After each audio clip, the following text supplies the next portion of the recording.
This is the Morning Five. I'm your host, Michael Ware, President and CEO of the Center for Christianity and Public Life, giving you 5 minutes of news and scripture Mondays through Thursdays. Today is Thursday, July 4th, 2024. For longtime listeners of the show, you'll know we do this sometimes. Instead of covering headlines, I want to read something for today's episode. And so today I'm going to read from the closing of Frederick Douglass's famous address, "What to the Slave is the 4th of July." Fellow citizens, there is no matter in respect to which the people of the North have allowed themselves to be so ruinously imposed upon as that of the pro-slavery character of the Constitution. In that instrument, I hold there is neither warrant, license, nor sanction of the hateful thing. But interpreted as it ought to be interpreted, the Constitution is a glorious liberty document. Read its preamble. Consider its purposes. Is slavery among them? Is it at the gateway? Or is it in the temple? It is neither. While I do not intend to argue this question on the present occasion, let me ask if it be not somewhat singular that if the Constitution were intended to be, by its framers and adopters, a slave-holding instrument, why neither slavery, slave-holding, nor slave can anywhere be found in it? What would be thought of an instrument drawn up, legally drawn up, for the purpose of entitling the city of Rochester to a tract of land in which no mention of land was made? Now, there are certain rules of interpretation for the proper understanding of all legal instruments. These rules are well established.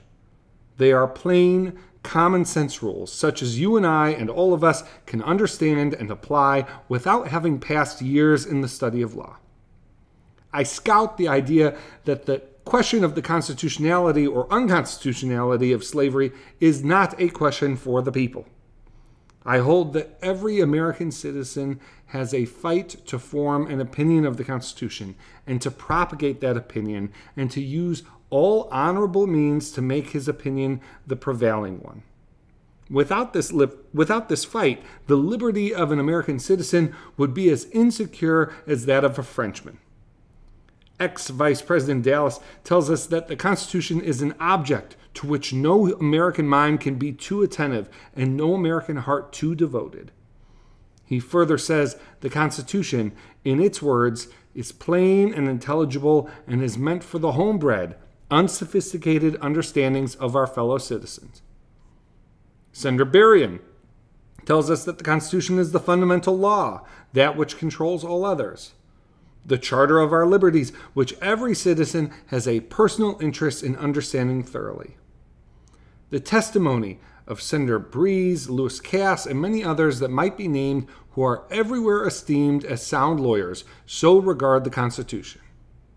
I take it, therefore, that it is not presumption in a private citizen to form an opinion of that instrument. Now take the Constitution according to its plain reading, and I defy the presentation of a single pro-slavery clause in it. On the other hand, it will be found to contain principles and purposes entirely hostile to the existence of slavery. I have detained my audience entirely too long already. At some future period, I will gladly avail myself of an opportunity to give this subject a full and fair discussion. Allow me to say in conclusion, notwithstanding the dark picture I have this day presented of the state of the nation, I do not despair of this country. There are forces in operation which must inevitably work the downfall of slavery. The arm of the Lord is not shortened, and the doom of slavery is certain. I therefore leave off where I began, with hope, while drawing encouragement from the Declaration of Independence, the great principles it contains, and the genius of American institutions, my spirit is also cheered by the obvious tendencies of the age. Nations do not now stand in the same relation to each other that they did ages ago. No nation can now shut itself up from the surrounding world and trot round in the same old path of its fathers without interference. The time was when such could be done. Long-established customs of hurtful character could formerly fence themselves in and do their evil work with social impunity. Knowledge was then confined and enjoyed by the privileged few, and the multitude walked on in mental darkness. But a change has now come over the affairs of mankind. Walled cities and empires have become unfashionable. The arm of commerce has borne away the gates of the strong city. Intelligence is penetrating the darkest corners of the globe. It makes its pathway over and under the sea as well as on the earth. Wind, steam, and lightning are its chartered agents.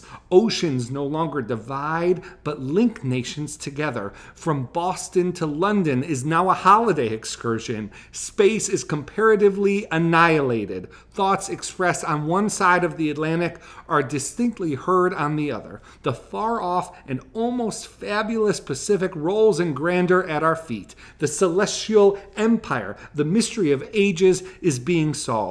The fiat of the Almighty, let there be light, has not yet spent its force. No abuse, no outrage, whether in taste, sport, or avarice, can now hide itself from the all-pervading light. The iron shoe and crippled foot of China must be seen in contrast with nature. Africa must rise and put on her yet unwoven garment. Ethiopia shall stretch out her hand unto God. In the fervent aspirations of William Lloyd Garrison, I say, and let every heart join in saying it, God speed the year of Jubilee, the wide world over. When from their galling chains set free, the oppressed shall vilely bend the knee, and wear the yoke of tyranny like brutes no more.